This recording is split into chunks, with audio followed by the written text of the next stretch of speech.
Hey there, and welcome to Proflows Plus. I'm Cameron, and I thought it'd be fun to do a bonus lesson for you guys. And this bonus lesson has to do with lights and shadows, since that's what we're talking about. I get asked a lot, how did I make the intro to the 3D camera techniques video? If you haven't seen that video, I highly recommend you check it out. It's on YouTube, a couple other social media channels, and it's a solid tutorial training series. It's the first one I ever put out, and it's got this introduction in it where we zoom in on this Indian.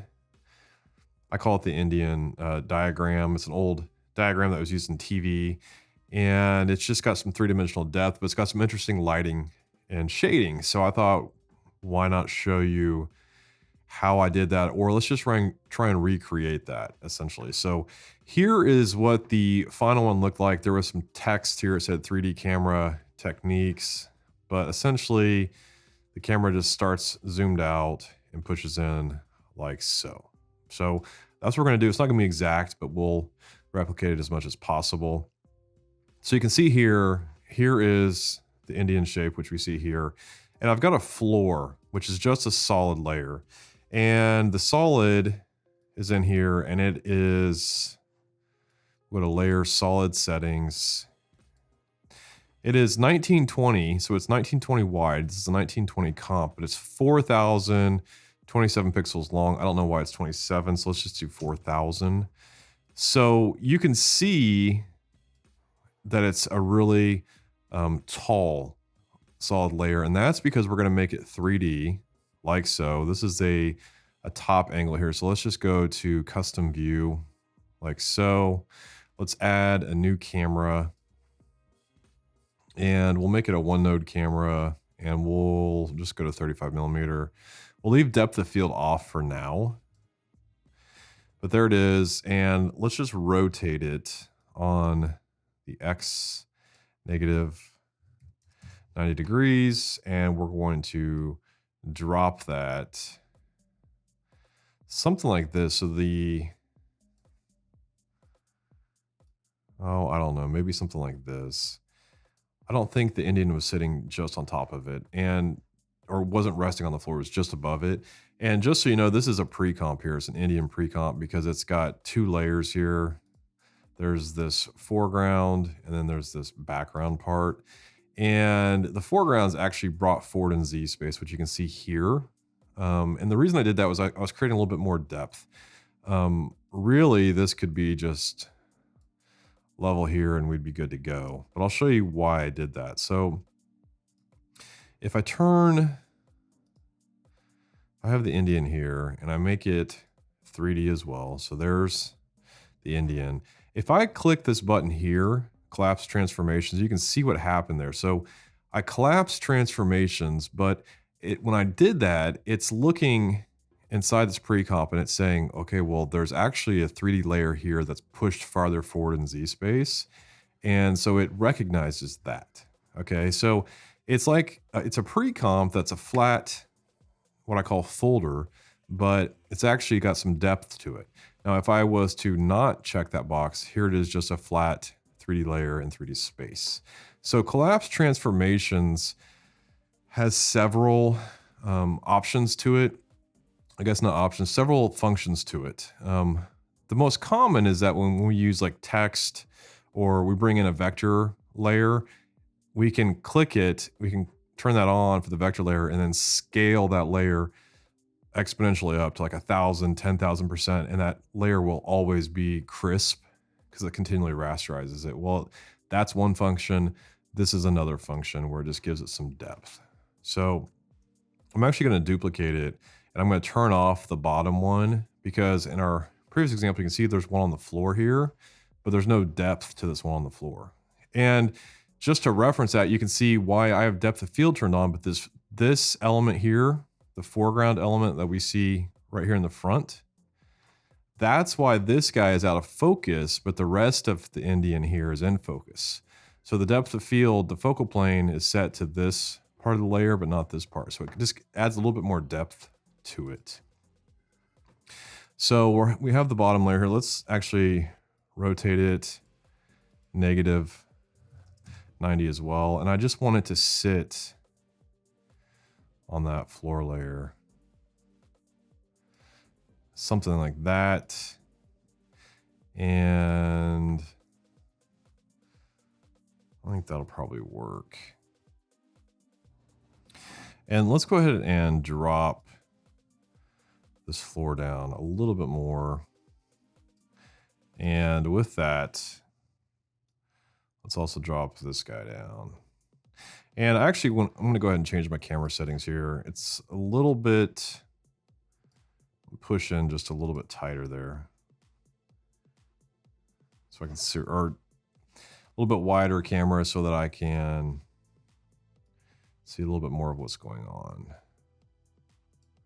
So maybe something like that. This isn't going to be exact, but it's going to be, you know, close, and you'll get an idea for what I did. So to the floor, I also had a grid right inside of here. So let's add grid, and that's under, is it under generate grid? I found that I changed it to width slider. In the original version, I actually used a Sapphire plugin as a Sapphire grid.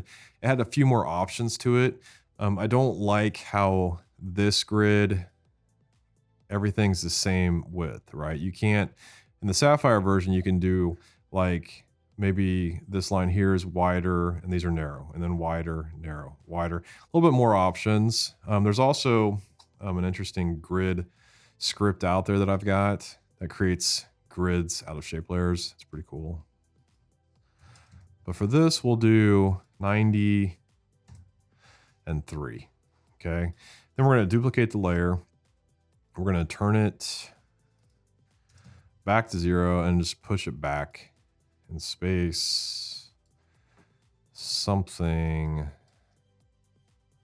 so they just interact back or intersect back here. And I'm also going to pull it up.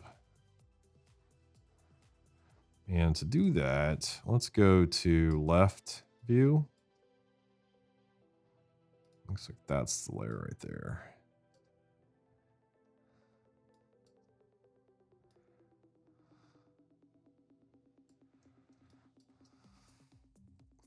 And I'm just nudging it with my arrow.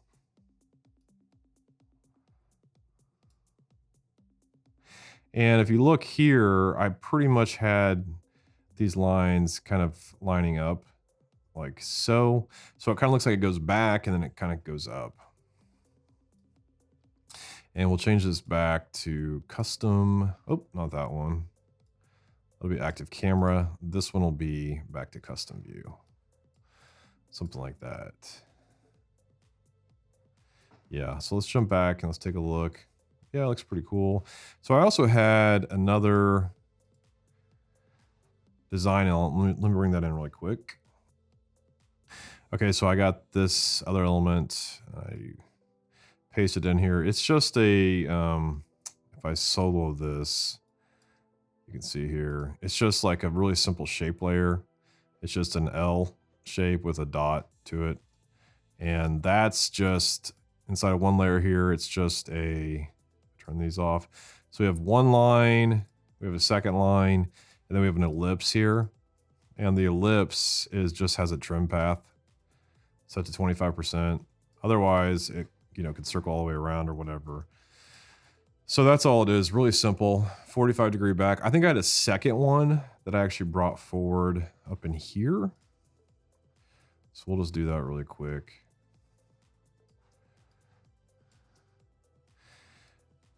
And I noticed with my shape layer, the anchor point is off with the shape layer, and you've seen previous videos where I adjust that.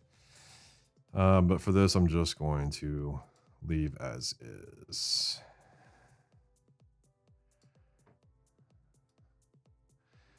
So now I'd probably switch back into my top view and make sure that these guys are kind of lining up with the edges. That one looks pretty good, like so. And let's go ahead and add a new light. And I think I use spotlights for this one. And we will cast shadows.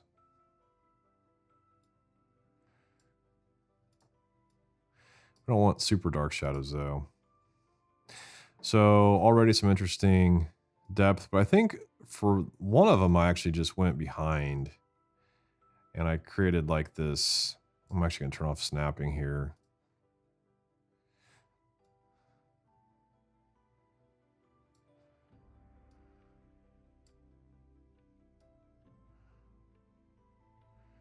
And it's still snapping. There we go.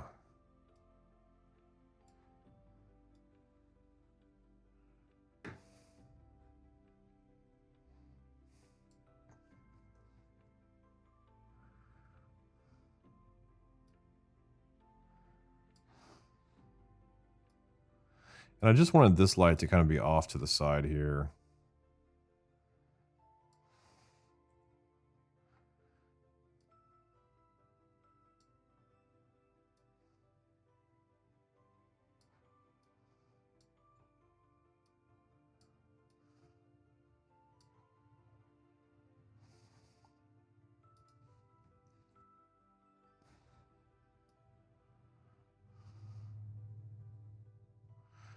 Just want a little bit of light over here. So let's actually duplicate this light and let's bring it.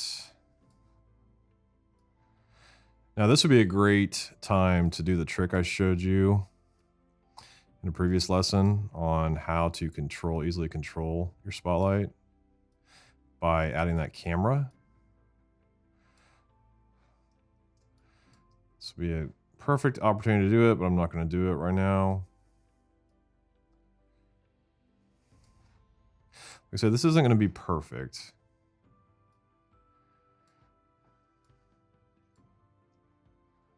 Yeah, and so here's where the real trick happens. So I'm going to add another new solid, and this is going to use a third-party plugin, which is why this is a bonus video. And I'm going to name this solid Lux, make it the same size as the composition, click OK. There we go. And to this, I'm going to apply, it's a Red Giant plugin, and I actually can't remember. There's so many, they've moved around so many times. Let's type in over here. Lux. So it's RG trap code and it's Lux. So I apply it and you can immediately see what happens up here. There's like this, looks like there's a spotlight up here with some volume to it, right? So, excuse me. So what I wanted to do is I want it to only affect this light up here. So I'm going to say, I'm going to go into general. It's a really simple plugin. There's only a few parameters. If you're using a point light, you would mess with this. I'm using spotlight, so I'm messing with this. And general is for everything. So general has 3 options here. I'm going to use lights that are on. The name starts with Lux. So now it immediately turns off. And the look, I think we'll stick with natural. We'll see. And I want this spotlight to be affected by Lux. So what I'll do is I'll just hit enter and retype Lux. Now, here you can see something happening. Over here, you can't because the light's off screen here. So I can control this a few different ways. You can see as I crank the intensity up here, you can see it really get intense here. It's also using the light's intensity. So if I go down here and I hit AA and turn up the intensity here, it does the same thing, right? It's a combination of intensities essentially. So we'll go back over here to Lux. Start distance, I usually set this to 0. 10 means, so if the light point is like, zoom in here, if the light is here, it's saying, okay, start your distance farther away from the light, which is 140. But if I just crank this down to 0, it's looking at where that light starts and that's where it's going. And then the reach is this. And that's where the magic really happens with this one. You can see right here, the volume. It's like there's this smoke kind of like in the room. And I extend it a little bit further. And let's just play around here with a little bit with this. I can crank the intensity up and obviously the light's here, so it's more intense here. But let's just, something like that. I think I'm going to open up the cone angle a little bit, give it a little bit more depth. Something like that. Now, if I go back to the Lux layer and I change this from natural to like I don't know, weak. There's weak. Linear. So linear to natural. Then there's strong, you know, very intense. Adjustable linear. Most of the time I find myself using natural. I don't use this plugin a whole lot, but when I do want some really interesting volumetric light, this is my go-to. There are ways of, you know, building this with effects that are in After Effects, but I just prefer this way, and I've had this plugin for a long time. Now, something else I did is I'm pretty sure I reduced the opacity on these Indian. And you can see there what happened was, so you can see this Indian, I keep calling it Indian, but it's a diagram. See how it looks really strange down here? It's because the Lux layer is below it. So if I just take these down below the Lux layer, then it's part of the volumetric feel as well. But let's just drop the opacity down here of this guy. Yeah, it's a little bit more interesting. And then I also added, I'm actually going to save this. I also added another solid layer just to give it a little bit more volumetric feel. I added a gray solid, and I dropped the transparency down like that. And I believe I scaled it up. So that's with the solid, that's without. So it just adds just a little bit more of a layering effect to it. I also want to drop the opacity of these guys. Something like that. Maybe even, I'm gonna go ahead and lock the Lux layer. I'm gonna drop this guy down just a little bit. Something like that. I know that I added a adjustment layer, and I also added some noise to this puppy. So we're gonna add noise. Noise is different than grain, 10%. So there you can see noises at full res. I really liked the noise look with the like the volumetric feel that's going on. So there's noise. Let me take a screenshot of that. I'll turn that off, and I'll add grain here. I don't really have a rhyme or reason to when I use noise or when I use grain. But typically, I just kind of, you know, I go by my eye. So if I just change this to one of the presets, you can see the grain. I mean, it is like noise, but it's a little bit more intense. Now I can control the intensity here. I could like crank it way down. I mean, I don't like that. So maybe it's 0.5. Still feels too noisy. I could play around with the different settings here, but that's why for this one, I went to just a very quick noise like this. So I could, you know, turn off color noise, use black and white, but I liked the color noise. Usually a low value of something like 10%, maybe 12% or less is all you need. It just kind of depends on what you're creating. So that looks pretty cool. What else did I do? I also did another adjustment layer, and this will be my vignette. I don't want to do that. I was trying to just change the names here. Vignette and noise. And for this, I used CC Vignette, and I cranked up the amount, I believe.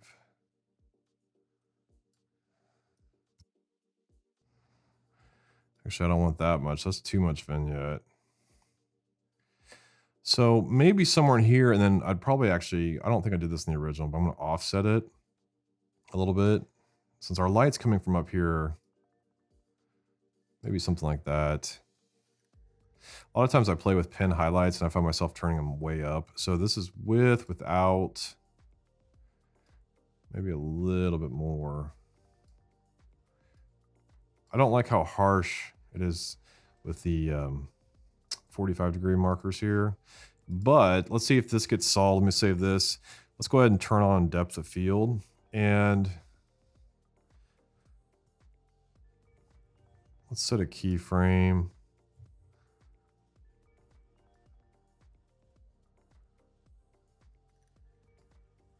And let's crank up the aperture here. And it might help if we turn it on.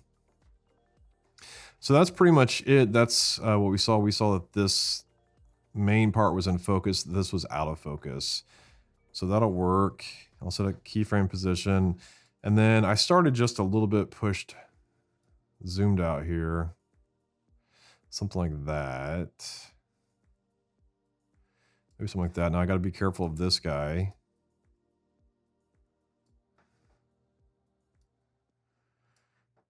And then I did like a simple ease in.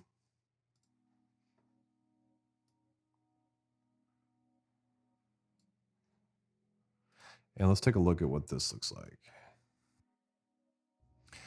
So there's our preview, and it's a little more boring, I'd say, than the original. Like I said, it wasn't going to be completely recreated. It's pretty close, though. One thing I noticed right off the bat, well, we can't see the back grid. That's a problem. I also flew in further. So we started kind of farther back like this, which, make sure, again, I need to scale up.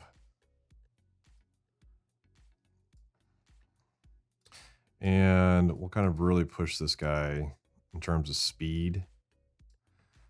So make him come in quicker. And then it also, I believe I had depth of field here. Focus distance here is good, but when we start out here, everything was really blurry because I think there was like a ring. I had a ring in the foreground.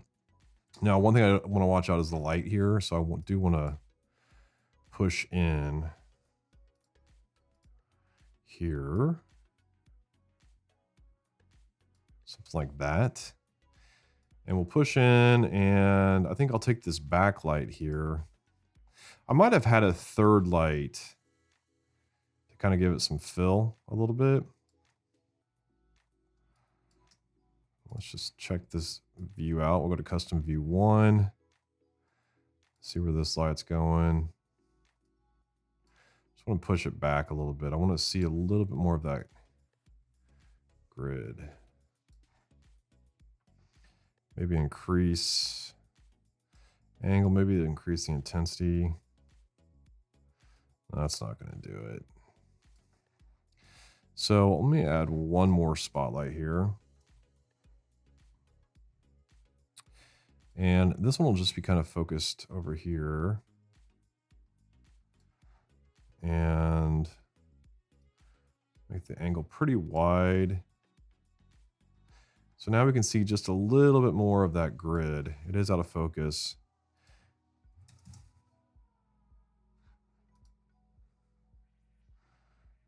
And the last thing that's bothering me is this guy over here.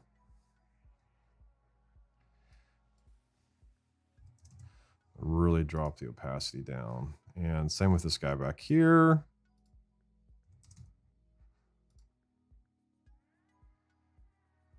Yeah, I dig that. Save and one last preview. There we go. So that's pretty much how it was done. There was a little bit of text. Obviously, it said 3D camera and techniques here, but that's just text in 3D space right beside this Indian shape.